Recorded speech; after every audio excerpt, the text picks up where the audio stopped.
este hombre que marcó un antes y un después en la iglesia y como decíamos Sí. antes, es materia de estudio Y sí, hay materia de estudio, por año. Y hablando de básicamente. estudios, queremos tomar contacto con Gerardo Di Facio, que es periodista.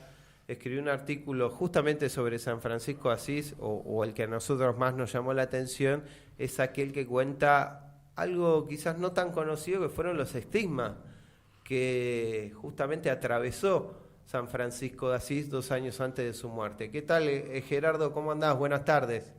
¿Qué tal? ¿Qué tal? ¿Cómo estamos? Contanos, Gerardo, un poco este aspecto de San Francisco de Asís en su día, el de los estigmas, el de la pasión de Cristo. Bueno, San Francisco de Asís, primero que no se llamaba Francisco, se llamaba Giovanni di Pietro Bernardone. Exacto. Muy bien. Francisco se lo puso porque cuando el papá no está, cuando nace Giovanni y venía de Francia, entonces le puso el francesito. Francisco quiere decir el francesito, es una derivación del término en la lengua umbra, porque Francisco no hablaba italiano, hablaba umbro. ¿Mm? Entonces la lengua umbra quiere decir el francesito. Él va a dejar, saben que no es sacerdote, Francisco es laico, no es Bien. cura. Es diácono. Eh, todos no, tampoco, vos sé que hay una duda, porque Eh, si fuera diácono, luego tenía que ser ordenado sacerdote, porque no había diaconados permanentes en aquella época. Ah, mirá. Entonces hay una duda muy grande, porque hay un escrito que dice, rezábamos con los diáconos, pero si era diácono, tenía que ser cura, y el cura no quería ser. Claro. Entonces, queda esa duda, pero él, el día que muere, muere siendo laico, ¿no? O sea, es laico. El tema es que los estigmas es el primer estigmatizado que se reconoce en la historia, ¿no? Eso lo recibe en el Monte Averna, ¿no? Recibe los estigmas bueno, los estigmas de Cristo, en las manos, en los pies y en el costado, ¿no? Está rezando en el Monte Averna y ve un querubín que se aparece en un crucifijo rodeado por 6 alas y se le impregnan los estigmas de Cristo, ¿no? Y es el primer estigmatizado en la historia de la Iglesia Católica, por lo menos que se tenga registro, ¿no? Después, bueno, digamos, el último muy conocido es el Padre Pío, casualmente franciscano, ¿verdad? Mm. Y este estigma lo va a llevar hasta su muerte, el día de su muerte. Es más, él se hace muy amigo de una señora que le pone el nombre de Fra Jacopa de Sette Sole, Fra quiere decir hermano, la señora Jacopa de Sette Sole, que cuando va a morir, ella lo amortaja y le envuelve los estigmas en seda, ¿no? Para que, o sea, todos lo pudieron ver, porque él lo tenía escondido los estigmas, no los mostraba, no los mostraba. Porque era muy doloroso, dice que era un dolor espantoso y no podía soportar muchas veces. Y así estuvo sus últimos días, bueno, termina casi ciego, pero con gran dolor en los estigmas que tenía, hasta que falleció, por supuesto, y Fra Jacopo lo va a amortajar y va a cubrir los estigmas con seda, en lanas, con bandas de seda. La verdad que es una historia conmovedora pensar que una persona, viene un ángel mientras está orando en una caverna y recibe la pasión de Cristo, ¿no? Es como... Sí, es muy interesante porque si vos vas a Asís, se dice que Francisco es Altur Christus, porque en Asís está la historia de Jesús y en la pared enfrente, pintada, está la historia de Francisco. Como que se va replicando, ¿no? La historia de Francisco y la historia de Jesús, ¿no? Porque además Francisco, lo que pasa es que a partir de los milenios le hemos perdido lo que significó Francisco, porque lo hemos edulcorado mucho con eso de los pajaritos, las florcitas, ¿no? Y en realidad fue un hombre muy revolucionario, Sí. ¿no? Para su momento. Vos pensás que él va a abrazar a la madre, a la hermana pobreza, en un momento que la iglesia era muy opulenta, y él va a volver a la pobreza primigenia, ¿no? Los hermanos menores van a vivir de lo que pueden, va a ser la primer orden mendicante, porque antes había monjes en los monasterios, Claro. no había gente que predicaba, y él Claro. va a salir con los suyos a predicar y a vivir de lo que puede, ¿no? O sea, no va a tener propiedades, no va a tener nada, porque dice, bueno, si Dios alimenta a los pájaros y los peces, ¿por qué no me va a alimentar a mí? Claro. ¿No? Y él, junto después con Domingo, con Santo Domingo, van a ser las dos órdenes mendicantes, ¿no? Y predicadores. Por eso los dominicos son la orden de los predicadores, porque antes no se predicaba, hoy damos por hecho muchas cosas, pero antes se predicaba solamente los domingos en la misa, no había gente que salía a predicar. Y los dominicos y los franciscanos, van a empezar esa tarea de predicar y que los monjes salgan de los monasterios. Gerardo, qué interesante lo que dijiste sobre el tema de que es una revolución, ¿no? Uno realmente lo ve como si fuera los pajaritos, como decís vos. ¿Qué dice hoy Francisco? Hemos perdido todo el carácter revolucionario que tenía Francisco de Asís, ¿no? Lo hemos endulcorado tanto que ya no es un muñequito, casi una caricatura de lo que significó. Inclusive también se ve en el cine eso, porque hay dos películas que marcaron, que es Hermano Sol, Hermana Luna y Francisco. Una es más... Ahí lo ves. El hermano Sol, hermana Luna es chorrea miel para donde lo mire. Claro. En realidad, Francisco es un hombre que va a luchar contra el status quo, contra las cosas establecidas. Él va a pedir al Papa, no le va a decir que, bueno, yo no quiero ser cura, yo quiero predicar el Evangelio, no estudié, queremos vivir la pobreza y queremos salir a predicar en un momento y queremos vivir de la providencia. Vale. No podemos tener propiedades, ni lujos, ni nada, ¿no? Y va a ser muy contestatario. Y más contestatario aún va a ser San Antonio de Padua. Más contestatario que Francisco. ¿Por qué decís esto de Padua? ¿Y por qué escribe Porque él también, San Antonio de Padua, que se hizo franciscano después, primero fue agustino, ¿no? San Antonio de Padua era portugués, se llamaba Fernando, se hizo agustino, y al ver que traían unos cuerpos de unos mártires franciscanos, deja la orden de los agustinos y se hace franciscano, ¿no? Lo conoce a San Francisco, lo conoce, y San Francisco lo autoriza a estudiar, a predicar.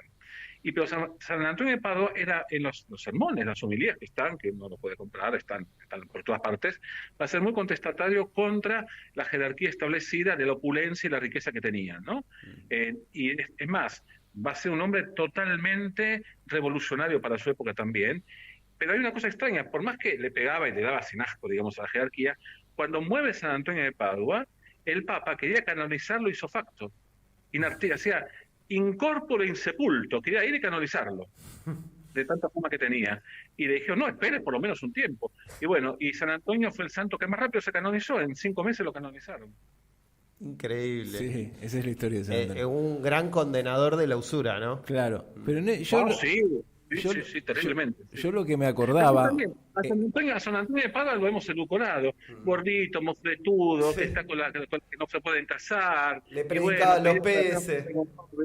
Claro, ¿viste? Entonces le hemos quitado todo ese carácter de rebeldía, igual que Santa Clara, ¿no? Le hemos quitado toda esa cosa rebelde, y qué lindo, el gordito, peladito, ¿viste? Y la verdad que no era así, era muy flaco. Gerardo, ya que hablaste de los primeros franciscanos, porque San Antonio era miembro de esos primeros, pero hubo uno más reducido, que eran los 12 compañeros iniciales. Hoy me acordaba que, y nosotros que estamos acá en esta época, que tenemos más cerca al Padre Pío, a veces nos contamos las historias del Padre Pío, pero en esa época era normal. Un San Antonio que hasta resucitaba personas. Bueno, sí, hay muchas. Bueno, eso es también lo que se llama la hagiografía. La hagiografía es la historia de los santos que se magnifican, que son míticos. El mito no quiere decir que es mentira. El mito quiere decir que hay algo oculto. Mito quiere decir lo oculto, mitoi. No es mentira el mito, es que hay algo oculto que hay que leer detrás del mito, ¿no? Entonces se magnifican muchas historias, pero que hay que buscar lo que es el significado de esa historia, ¿no? Claro. No la historia en sí. Hablando del significado de la historia, ¿qué nos podés contar de San Francisco en su peregrinar al mundo musulmán y este encuentro en una época donde justamente la violencia era grande, pero él atraviesa y va con el mensaje de paz y bueno, instrumento de paz, la oración que se supone que viene de él? ¿Cómo lo encontrás ahí con el sultán? ¿Qué nos podés contar a aquellos que conocemos ese misterio de San Francisco? Bueno, primero la oración no viene de él. La oración hace instrumento de tu paz, sí. No es de él. Es de un pastor protestante del principio del siglo XX. ¿Y respecto con el sultán, el encuentro con el sultán? Y con el sultán eso sí es cierto, ¿eh? El sultán hasta le regala una daga, le regala ustedes la pueden ver, en Asís le regala una daga, le regala un montón de cosas. Él va a ver al sultán porque estamos en la época de las cruzadas. En donde, bueno, en nombre de Jesús matábamos a diestra y siniestra, ¿verdad? Recomendamos que, bueno. Y el mundo musulmán también llegaba a Europa, ¿no? Claro. Y casi a Viena, casi llega a Viena, ¿no? Llegan a las puertas de Viena los musulmanes, ¿no? Después los vamos a vencer en Lepanto, pero eso es el 7 de octubre. La batalla de Lepanto es el 7 de octubre, el lunes próximo. El tema es que Francisco va, dice, no, acá no hay que ir con la guerra, no hay que matar gente, sino hay que conquistarlo con el diálogo y con la seducción. Yo tengo que seducirle al musulmán para que se convierta al cristianismo. Acordémonos que Mohammed, el profeta, era cristiano, era nestoriano, ¿no? Y él va a ver al hombre este para que dice, bueno, vamos a convertirlo. Y bueno, y va sin nada, totalmente con nada, con lo que tiene puesto, una crucecita y un rosario, y bueno, y lo van a matar, ¿no? Pero él lo quiere escuchar, el sultán lo quiere escuchar, y dice, bueno, mira, hace quedarme a fuego, él dice, prende una gran fogata, y dice, bueno, yo voy a caminar por el fuego y que los imanes caminen después de mí. Claro. Y entonces él ahí, el sultán dice, no, dice, deja, yo creo en vos, yo no me voy a convertir a tu fe, veo que has venido con buena fe, no me voy a convertir, pero somos hermanos. Y le regala un montón de cosas, que las podés ver en Asís, las cosas que regala el sultán. Gerardo, ¿dónde podemos seguir tu obra, tu prédica? Porque vos a través de la comunicación estás predicando también. ¿Dónde te podemos seguir? Sí, también lo mismo. Bueno, todos los sábados me pueden leer en Infobae. Tengo una columna todos los sábados en Infobae, en la parte de yo estoy en población y en cultura, me pueden leer ahí en Infobae. Y también somos colegas, tengo mi programa de radio también todos los sábados por 3F Radio, que es la radio municipal de la Municipalidad de 3 de Febrero. Muy interesante leerlo a Gerardo, escucharlo ahora que nos comenta el programa de radio. La verdad es una alegría saber que hay otras voces por otros lados, sí, y que nos compartimos, ¿no? Que nos escuchamos y nos vamos, claro, cada uno, aunque no nos conocemos personalmente con Gerardo, ojalá algún día pueda venir al estudio o nosotros ir para allá.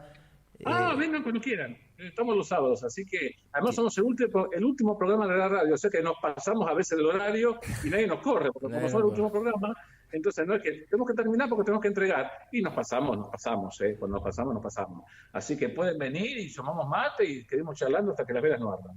Y si es de franciscanismo, hasta larga noche.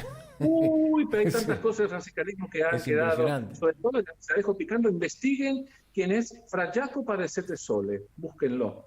Busquen quién es. Interesante. Gerardo Di Facio, periodista, compañero de Infobae, también compañero de Radial allí en 3 de febrero. Muchísimas gracias por tomarte estos minutos para rezar por mí. Gracias, Gerardo. No, por nada, gracias a ustedes. Y bueno, un saludo a todos los que mañana van caminando a Luján.